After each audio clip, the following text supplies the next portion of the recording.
Hey everybody, it's Triple L coming in with the second part of the potion event in Genshin Impact. I know it's a little bit late, but I'm glad I was able to finally get it done. Anyway, what you can see on screen is just the results from my previous trial run. This is probably what we'll end up getting on this trial run. Anyway, if you've seen the other video, you know I'm not that hardcore of a Genshin player. I'm pretty casual. So the point of this video is to just really show what, even with a casual effort, you can get on the potion event. This video is also being made for a viewer, Kirby. Kirby has this limited roster, and a little challenge that I tried to do for these videos is to try and see what I can do with Kirby's roster. It does make things a little bit more difficult. One thing, again, for the viewers that I want you to know is that if you look at me, I'm not like fully built. I'm not the most perfect Genshin player. So the real thing you gotta take away from this is that if I can do relatively well, chances are that anyone with more time, effort, or money can do much better. So we're gonna begin. Let's see what we got. My general strategies this time around, I was just using a lot of bursts. So the potions I pick kind of revolve around getting those bursts. So right now I'm just going through the selection here. So for this party I picked the deflagration potion, then I got the parallel potion, then I selected this final potion here. And then you got to see my party. So this one revolves around having the two trial characters and then two other characters that will be unleashing their ultimates all the way throughout. You might also know that in the potions, I tried not to get any of the ones that would give me extra elemental particles, and the reason for that was just, well, I needed it for later. Since it's the first trial, you also know that I selected hard. It's totally doable. Now, there were some misplays in this first run, but what you'll pretty much see is that I just went through and unleashed all the ultimates. It's just, that's the way to go. And apologies for saying ultimates. I should be saying burst, but I'm in the habit of saying ultimates. Anyway, when you're unleashing so many different sources of damage, like, things will go fast. Now, one thing is, like, this is like one of those that I probably would have liked having an Anemo character, and for the next one I did kind of give up on not having an Anemo character, so sorry Kirby. Unleashing everything like this just really works. I picked Kaya because he's one of the people that has a persistent burst. Swift and merciful, from whence you came! So when you have all those things spinning around, like, it'll just cut through enemies relatively quickly. You will notice that Xiangling, because of the pyro immunities that a lot of these things had at this point in time, was probably one of the more useless characters to be putting on the cycle. But it doesn't really matter. Like, it's a little bit of a misplay, but because of the overall power that was coming in here, I'm not really punished for it. Anyway, at this stage, once both of those pyro shields are down, Xiangling is back to being useful. One note on Xiangling's build here. I should have swapped over to an elemental build, but I was still using Xiangling's physical build. So, what that really means is there's definitely more room for improvement on this one. Behold! And if I was to say who was the most useful character here, it would have to be Chongyun. Like, his ultimate was really just helping us out the whole time. Okay, so on this one, I did lose Kaya. That probably made things a lot more difficult for me. But in the end of the day, it still worked out. Now let's just check out. It's just, again, one thing you'll notice, there's just so many bursts being unleashed. And it happened so quickly, we're already at the end. So there is a lot of room here. You can make all the mistakes you need to. You can make all the misplays. As long as you have pretty much anything that cuts through that final lector, you'll be fine. Heck, you might even want to put that lector for later. Anyway, that was the first of the 4, and now we're moving on to the next. Okay, so for this next one, I'm doing something a little bit different, just showing you this. This is one of those trials where if you do not do things carefully, things will just get completely uncontrollable, and then it will totally ruin you. I did this one, I think, 3 times, and it's really interesting. On the first time, I was taken all the way down to the last 20 seconds, and it all really depends on what you do in those first initial seconds. Also, I don't know if you just saw that, but you have to be really careful when everything starts spinning. So be careful. This one's going to require you attack certain targets very quickly, and you keep some moves from happening. Do not be afraid to reset. It's actually ridiculous how just the right timing and the right placement makes a big difference in the end. Okay, so we're doing this on hard. Let me show you the characters I was using. I was using Noelle, Beidou, I went in for Lisa, and then I picked someone to apply Hydro. There's only one real good choice for this. Anyway, you can use Cumulative Strike. That one I use to make sure we can get some burst going.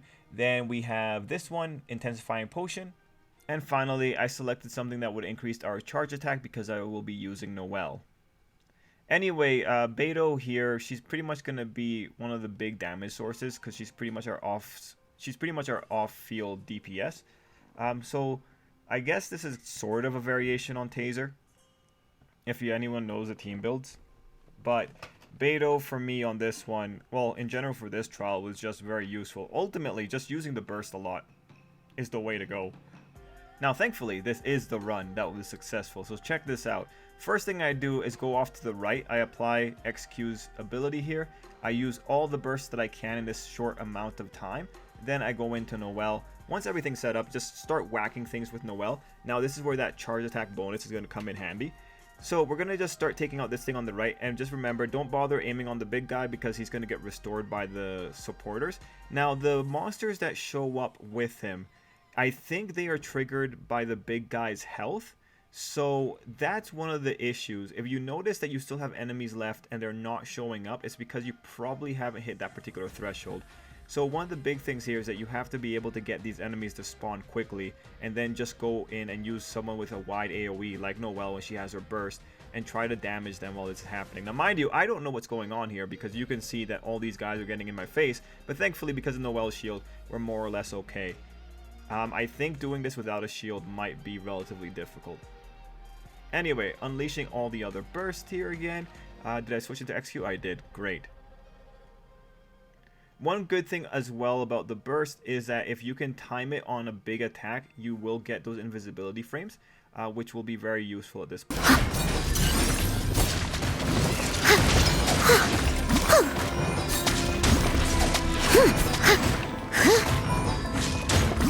Rain Cutter!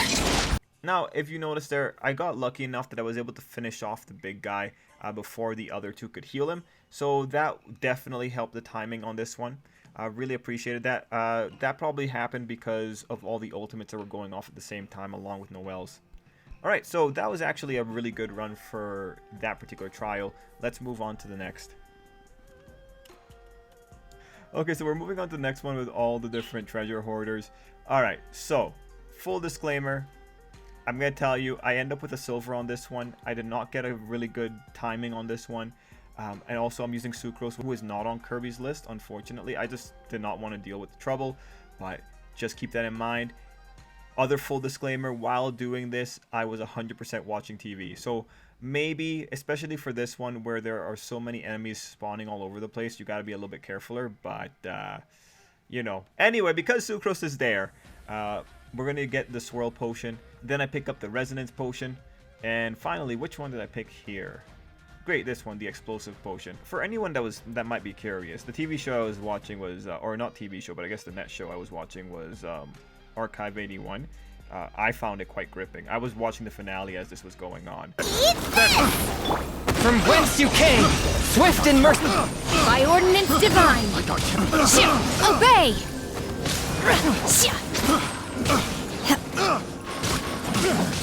Anyway, as you can see what we're doing here, it's pretty much just unleashing all the ultimates, and Sucrose in particular is helping us just gather things in one area, which just helps everyone else do more damage. So on this run, again, you know, I probably could have played a little bit smarter if I wasn't so distracted by a gripping finale, but what can you really do? If I was to say who was my MVP on this one, I really think it was Little Ice Boy, and of course Yongling, but she's always an MVP, so that's nothing unusual there. By ordinance divine! Eat this! Spirit Blade, attack! Enhanced Animal Module 75! In terms of like what kind of surface level thought I was having, it was pretty much just have Sucrose gather everyone and also watch out for the deck collector. Because the issue here was that he has that special enchantment that lets those fireballs fly, and those fireballs were actually the biggest source of failure for me. It's just because like once they start coming out, you kind of have to avoid them. So it's like instead of having to focus on 2 enemies, it's really you have to focus on 3.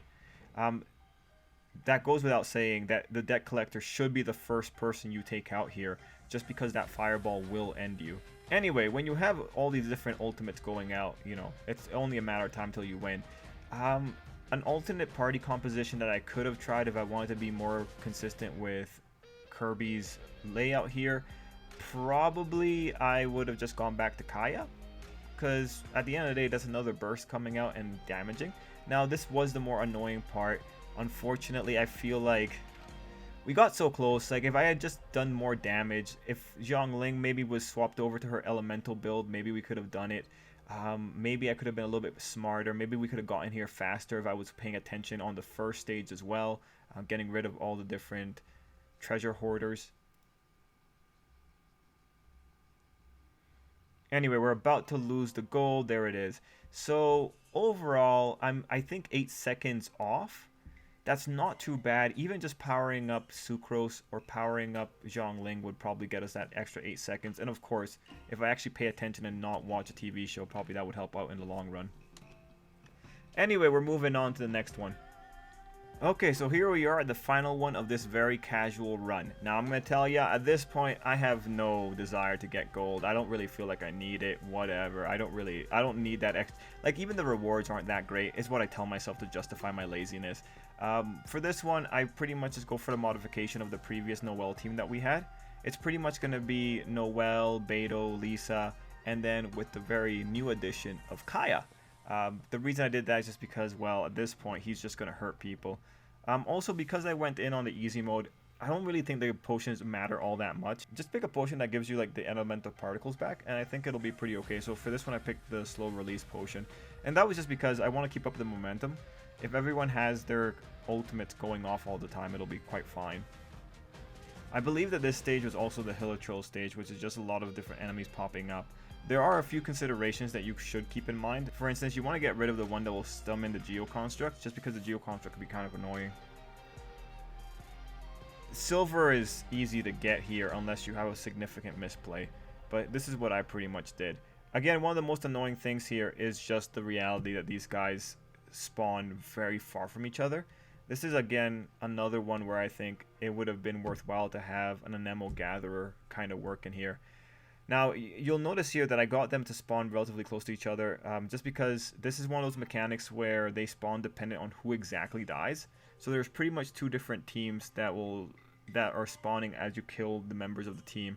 This is the one that you have to be really careful of. Just get rid of him quickly. Ignore tornadoes. Just go for this guy and get him out of here. As a dutiful maid would. I'll catch up. Okay, so I believe at that point... Yeah, there it is. Oh, there he is. So the big guys are here, so we're almost there. Don't get frostbite. Of course, if you can minimize how often you get hit, that's probably just going to make things better in the long run. I must leave no stone unturned. Someone needs assistance. Alright, cool. We got both teams out, and now we're dealing with Geovishaps.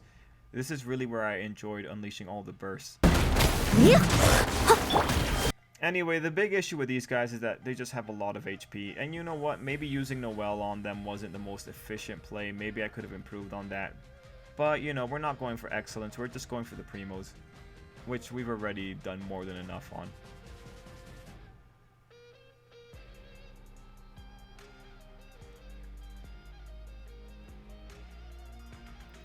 I will say, it's extremely satisfying to see these guys whacking at you and then just you ignoring most of the damage. Like, that is really cool.